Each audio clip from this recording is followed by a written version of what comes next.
Something unprecedented is happening in the precious metals market right now, and if you're not paying attention, you're about to miss one of the most significant wealth transfer events in modern history. Physical dealers across the country are doing something they've never done before. They're refusing to sell. Not because they don't want your business, not because they're trying to drive prices higher, but because they literally cannot replace their inventory at any reasonable price. Let me explain what's really going on here, because this isn't just another market story. This is the beginning of a supply shock that could reshape the entire precious metals landscape, and the implications for your wealth are staggering. Right now, if you walk into a major bullion dealer or call them up, you're hearing something you've probably never heard before. We're not taking orders on silver eagles. Gold buffaloes are unavailable. We can't give you a price because we don't know if we can source the metal. These aren't small mom-and-pop shops. These are major dealers who move millions of dollars in precious metals every single day. What's causing this?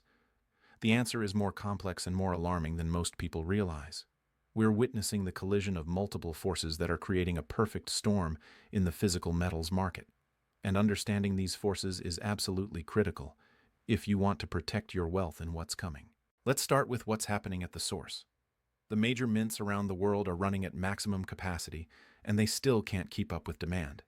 The US Mint, the Royal Canadian Mint, the Perth Mint in Australia, they're all experiencing the same thing: record demand, limited production capacity, and growing delays in delivery times. But here's where it gets interesting. The mints aren't just dealing with retail demand. They're also facing competition from institutional buyers who are scooping up massive quantities of physical metal. Central banks have been net buyers of gold for years now, but the pace has accelerated dramatically. They're not buying paper gold, they're demanding physical delivery. And when a central bank places an order for tons of gold, that metal has to come from somewhere. The disconnect between paper and physical markets has never been wider. On the COMEX, you can trade gold and silver contracts all day long. Billions of dollars change hands in paper form. But when it comes time for physical delivery, that's where the system starts to break down. The amount of paper gold and silver trading is hundreds of times larger than the actual physical metal available for delivery. Think about what that means. For every ounce of physical gold that actually exists in COMEX warehouses, there are hundreds of paper claims on that same ounce. It's like a bank that has $1 in the vault, but has written 100 IOUs promising to pay that same dollar to 100 different people.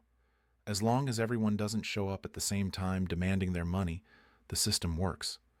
But what happens when they do? We're starting to see the early signs of that scenario playing out right now.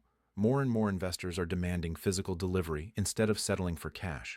And the dealers who facilitate that delivery are finding it increasingly difficult to source the metal. The premiums they're having to pay to secure inventory are skyrocketing, and those costs are being passed on to you, the end buyer. But here's what most people don't understand. The dealers aren't the problem. They're just the messengers. The real issue is that the entire structure of the precious metals market is built on a foundation of paper promises that far exceed the physical reality. And that foundation is starting to crack. Let me give you a specific example of how this plays out. A dealer gets an order from a customer for 100 ounces of gold. In normal times, they'd call their supplier, place the order, and have the metal in a few days. But now, when they call their supplier, they're told the wait time is 6 weeks or 8 weeks. Or the supplier simply says they can't guarantee delivery at all. So the dealer has a choice. They can take your order and hope they can source the metal in time, or they can refuse the order entirely. More and more dealers are choosing the second option because they've been burned too many times. They've taken orders, given customers a price, and then found they couldn't get the metal without paying significantly more than they quoted. That's a recipe for going out of business. The smart dealers are adapting by only selling what they have in hand. No more forward orders. No more promises of future delivery. If it's not sitting in their vault right now, they're not selling it. And their vaults are getting emptier by the day. Now you might be thinking, okay, but the price of gold and silver isn't reflecting this shortage. If there was really a supply problem, wouldn't prices be going through the roof? That's a great question, and the answer reveals something fascinating about how these markets really work. The price you see quoted for gold and silver is determined primarily by the paper markets. The futures exchanges, the ETFs, the derivative contracts, these are where the big money trades, and these are what set the spot price that everyone references. But the spot price and the physical price are increasingly diverging. When you go to buy physical metal, you pay a premium over spot. That premium is supposed to reflect the costs of fabrication, distribution, and dealer markup. In normal times, that premium might be 3 to 5% for gold, maybe a bit more for silver. But right now, premiums are double or triple what they normally are. For some products, they're even higher. What does that tell you? It tells you that the physical market is screaming that metal is scarce, even while the paper market is saying everything is fine. It's like having two thermometers measuring the same room, and one says it's 70 degrees while the other says it's 120. One of them is wrong, or they're measuring different things entirely. The paper market can be manipulated. Large institutions can sell massive quantities of paper gold to push the price down, even if they don't own any physical metal. They're just trading contracts. But the physical market doesn't lie. When dealers can't get metal, when premiums are soaring, when delivery times are stretching out for months, that's telling you something real about supply and demand. And here's the thing that should really concern you. This supply crunch is happening at a time when demand is only going to increase. Think about what's driving people to precious metals right now. Inflation concerns, currency debasement, geopolitical instability, banking system fragility. None of those factors are going away. If anything, they're intensifying. Every time there's a banking crisis, every time inflation numbers come in hot, every time there's a geopolitical flare-up, more people wake up to the need for hard assets. And when they go to buy those hard assets, they're going to find that the dealers have nothing to sell.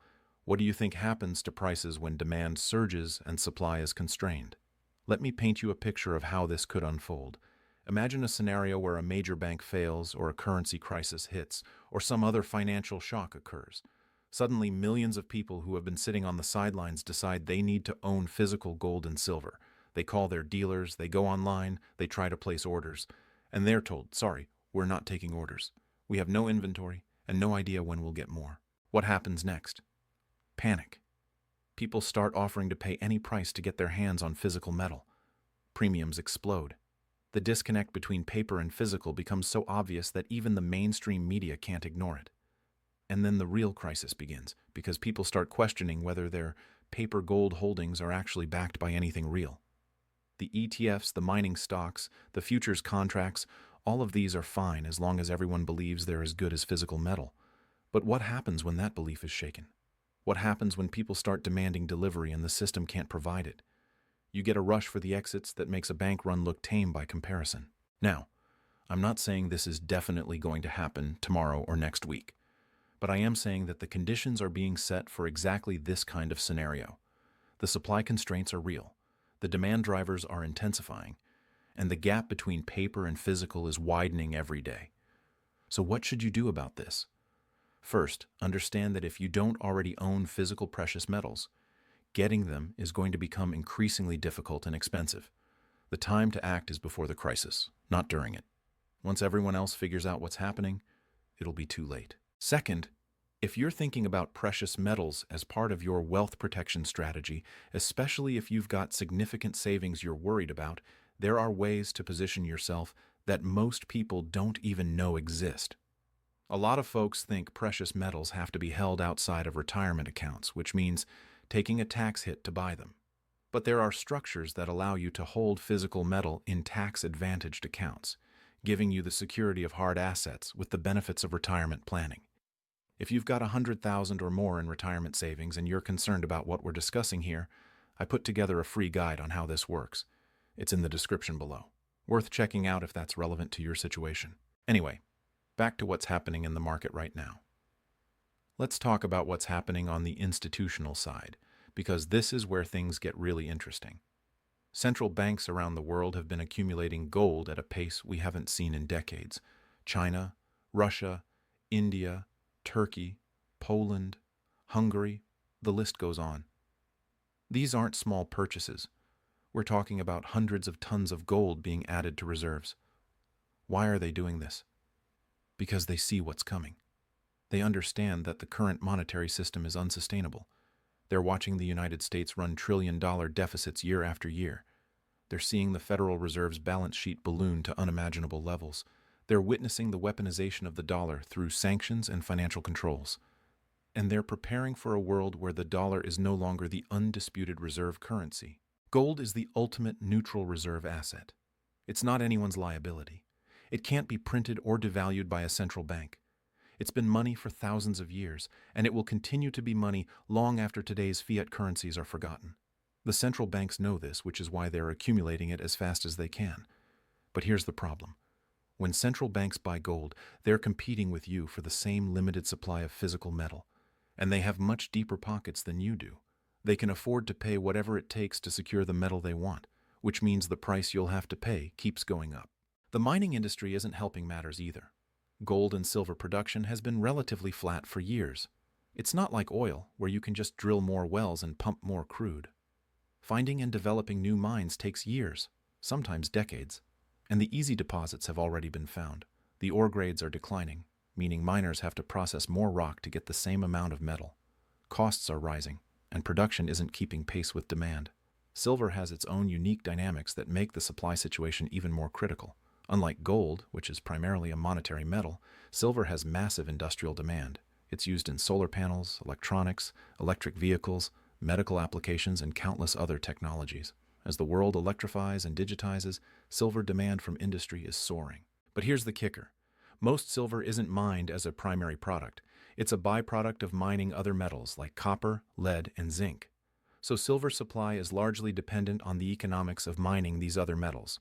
If copper prices are low, copper mines shut down, and silver supply drops, even though silver prices might be high. This creates a supply dynamic that's completely disconnected from silver's own market fundamentals. The result is a market that's incredibly tight and getting tighter.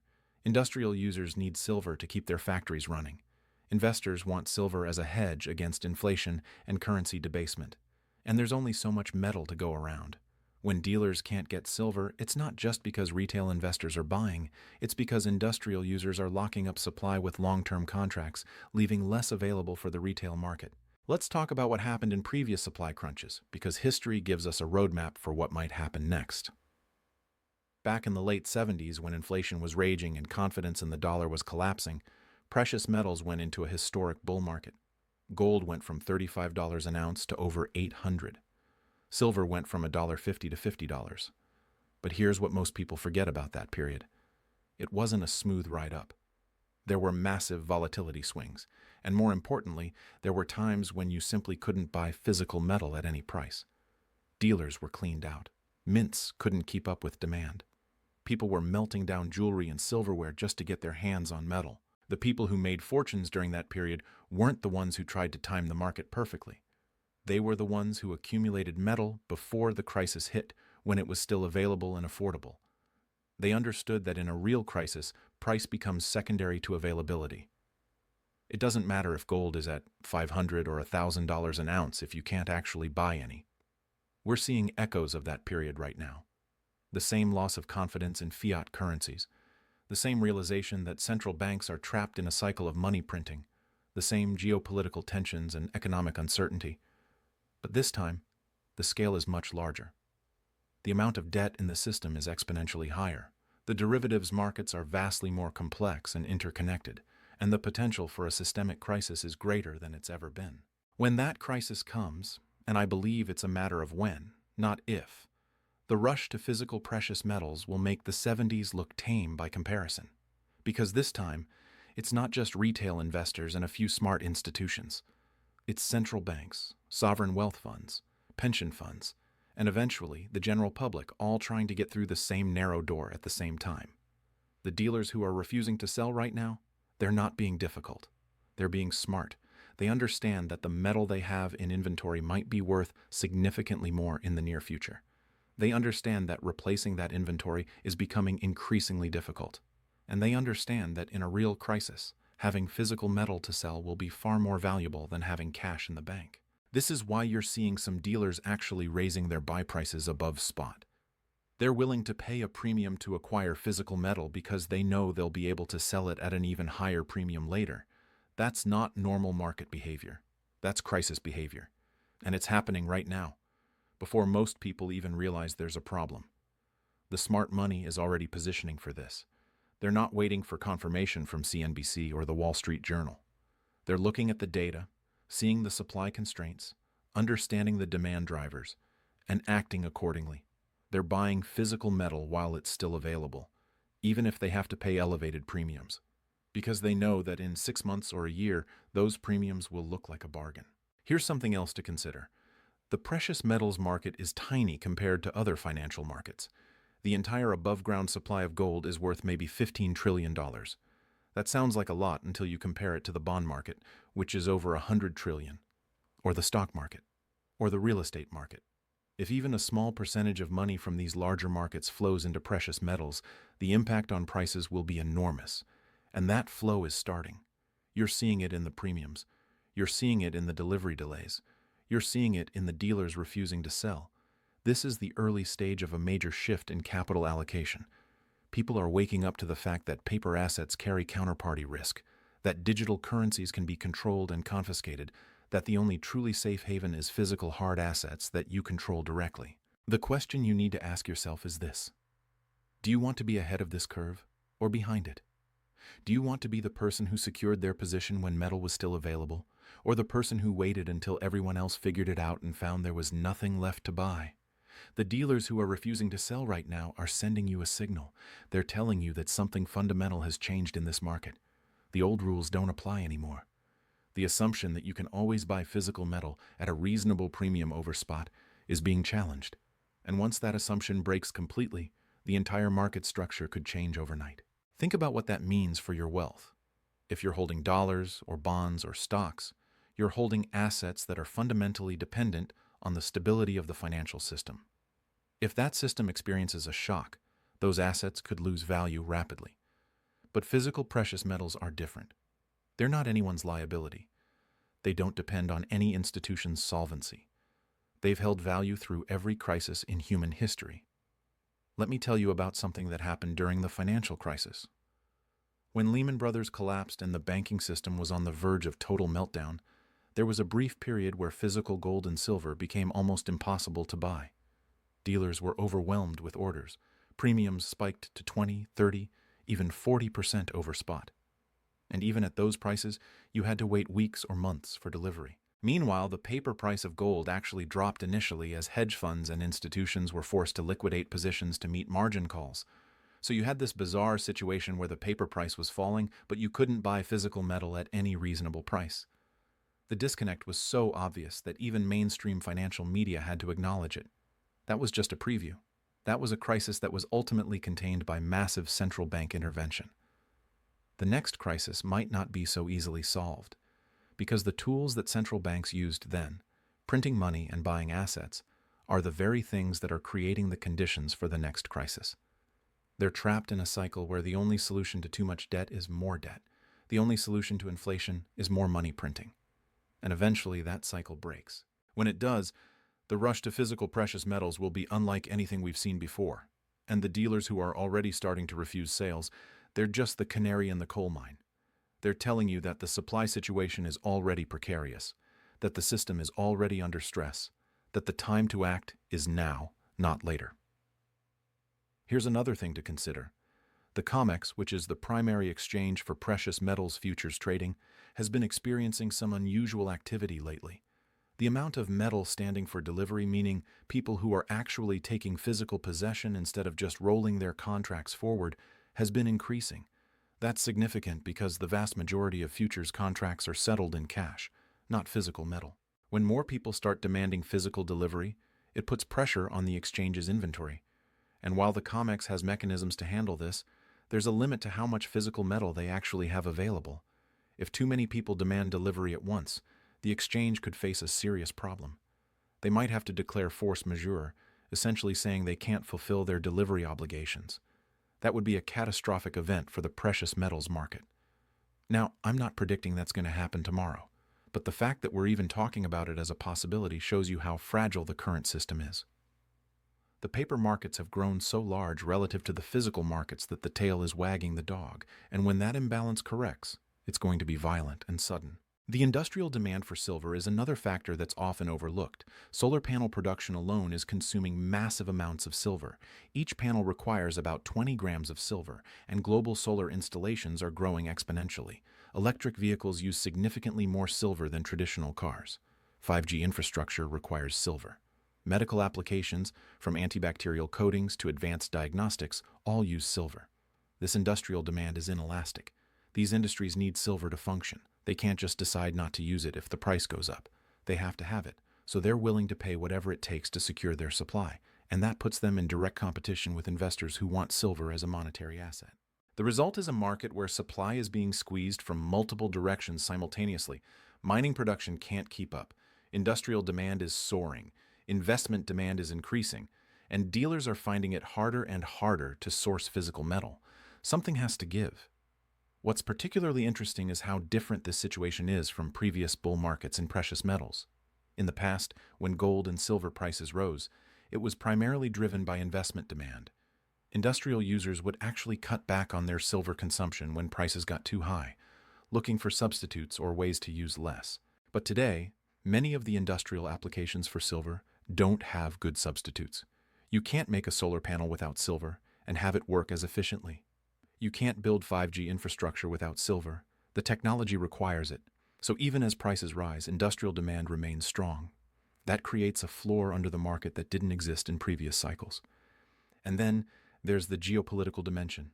The world is fragmenting into competing blocks. The BRICS nations are actively working to reduce their dependence on the dollar. They're settling trade in their own currencies. They're building alternative payment systems. And they're accumulating gold as a neutral reserve asset that doesn't give any one country leverage over another. This isn't just talk. It's actually happening. China and Russia are conducting bilateral trade in yuan and rubles. India is buying Russian oil and paying in rupees. Saudi Arabia is accepting yuan for oil sales. These are fundamental shifts in the global monetary system, and they all point in the same direction, toward a world where the dollar is less dominant and gold is more important. When you combine all these factors, the supply constraints, the industrial demand, the investment demand, the central bank buying, the geopolitical shifts, you get a picture of a market that's under enormous pressure, and the dealers who are refusing to sell are just responding to that pressure in the most rational way possible. They're holding onto their inventory because they know it's going to be worth more in the future and harder to replace.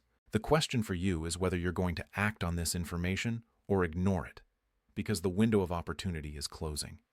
Every day that passes, more metal gets locked up in long-term holdings. More industrial users secure their supply chains. More central banks add to their reserves. And less metal is available for you to buy. The dealers aren't going to ring a bell and tell you when it's too late. They're going to quietly stop taking orders, or they're going to quote you prices that seem absurdly high.